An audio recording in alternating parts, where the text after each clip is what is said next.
Today's date is September 26th, 2012, and my name is Leslie Williams. And if this video stops while I'm in the middle of talking, just go in the comments feature of this YouTube video for a continuation in reference to what's being stated in this particular video. Go to Google and type in Learning Disabled Woman Gang Stalked in San Diego, or Gang Stalked in San Diego, and you'll discover many blogs and YouTube videos that have been made on my behalf in reference to the expedition that has been happening towards me. And as a result of doing this, you'll be able to thoroughly see who's involved and who has been used and the places that have been used. Now, say if this organized gang stalking expedition has used the San Diego homeless rescue mission to engage in tactics and methods for this gang stalking expedition, then we have to wonder, it's organized crime in the system. So then we can thoroughly deduce why they were used to begin with, or why they were attempted to be used to begin with. And then if you go to report it to them and nothing gets done in reference to the victim of a crime like me, of this type of crime, gets any help, then we have to start wondering, well, how is that possible? Now, when you go to my blog, my blogs, and you see that UCSD, SCSU, and USD has been directly involved in the cyber surveillance that is directly connected to these organized gang stalking expeditions, and when you see that these university campuses were used for organized gang stalking harassment techniques towards me, then you can come to understand that they were involved. Then when you go to the San Diego Homeless Rescue Mission website and look at who their funding partners are. Same thing for the San Diego Citizens Review Board. Look at who their funding partners are and who's on their board of directors.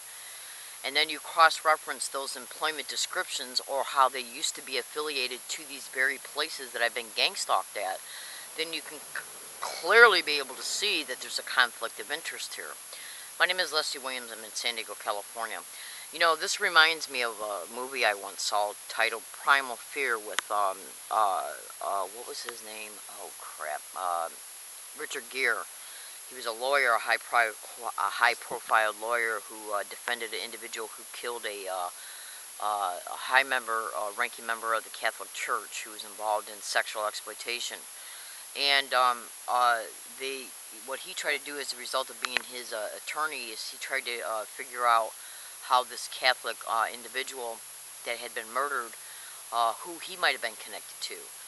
And this is what we have to understand here. Since it's organized crime in the system that is using the system and its tentacles out within the community to aid and abet in these organized gang stalking expeditions, and then when the resources are manipulated that a target might run to, based on the connections and the conflicts of interest, then we can clearly see how resources and uncorrupted legal assistance is never given to a target.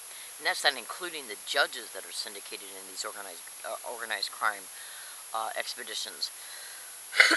Remember when the Penn State fiasco happened? How the first judge that Jerry Sandusky's trial was pipelined to turned out to be a judge that was actually part of the, that was affiliated to the very home where the boys were plucked out of that were sexually assaulted. Do you understand what I'm telling you? My name is Leslie Williams. You know, excuse me please, when you have these types of expeditions that are happening within the community based on the organized crime that's in the system, that has tentacles in the community that it can connect with in order to not only continue the crime, but to use these tentacled connections to aid and abet in the crime, and then in the protection of exposure concerning how they're involved in it, then we can come to understand that targets like me can never get any help, any uncorrupted legal assistance. And so, a bird just flew by. So what we have to do, what we have to depend on, is public exposure. You know, once the Sandusky thing got out, it was very hard for them to continue to protect Sandusky. Penn State got directly affected as a result, because once it got out, they had to backtrack in their posture in reference to covering up the crime for damage control, to try and make it appear that Penn State did not know the full extent of the crime, campus safety didn't know, the police didn't know. Come on. And I want you to understand another thing here. Remember in that Penn State fiasco thing, what happened with that? How a janitor stumbled across Sandusky raping a boy in the shower and was too afraid to say anything because of retaliation from the actual university in reference to their jobs. Over at UCSD and SCSU, campus safety, students, employees of the campus, and even maintenance has walked by me and engaged in organized gang stalking sensitization tactics towards me. And also on these campuses is where my emails for help are being intercepted and rerouted. Email replies are being faked.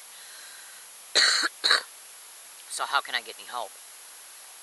Recently some emails were sent to the San Diego Citizens Review Board, and they replied back a few times and then they just stopped.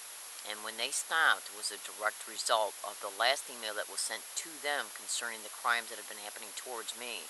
And that last email that was sent to them showed undeniable, undisputable proof this crime was occurring towards me. Never got no reply from them. Go to Google and type in Citizens Review Board San Diego and then look at who their funding partners are and look at who's on their board of directors.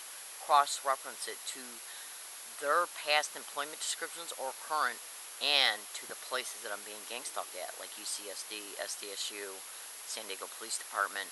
Look at how there might be a conflict of interest. Same thing goes to